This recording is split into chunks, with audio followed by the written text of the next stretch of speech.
భారత్‌లోని ముస్లిం సమాజం ఒక్కసారి ఆలోచించుకోవాలి. ఇప్పటిదాకా చాలా ప్రశాంతంగా అన్నతమ్ముల్లాగా కలిసి ఉన్నాం. ఎవరి జీవనం వాళ్ళు అనుభవిస్తున్నాం. ఇప్పుడు ఇరాన్‌లో వచ్చేటప్పటికి సున్నీలకు విలువ ఉండదు. పాకిస్తాన్, ఆఫ్ఘనిస్తాన్‌లో షియాలకు విలువ ఉండదు. అలాగే అహ్మదీలు ఇట్లాంటి వాళ్ళని ఎలాంటి అవమానంగా చూస్తుంటారో తెలిసిందే. కానీ భారతదేశంలో ఉన్నటువంటి ముస్లింలని ఇక్కడ అట్లా వర్గాల వారీగా విడదీసేవాడు ఎవడూ లేరు. ప్లస్ అందరినీ దర్జాగా బ్రతకడానికి తగినటువంటి వనరులు ఉన్నాయి.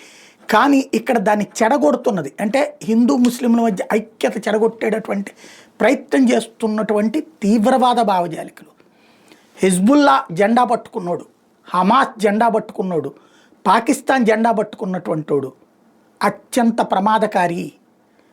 వాడు దేశానికే కాదు భారతీయ ముస్లింలకు కూడా ప్రమాదకారి. ఎందుకంటే వాడు చేసే చేష్ట వల్ల టోటల్ ముస్లిం సమాజం మీద, మిగతా హిందూ సమాజానికి, మిగతా భారత సమాజానికి ఒక నెగిటివ్ కనబడట్లేదా?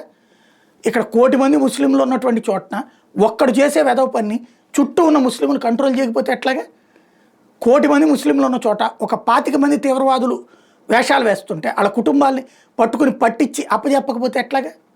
ఇది దృష్టిలో పెట్టుకోవాల్సి ఉంది. భారత సమాజంలో తప్పించి ప్రపంచంలో మరెక్కడా ముస్లింలు సేఫ్గా లేరు. ఇది గుర్తుపెట్టుకోవాల్సి ఉంది.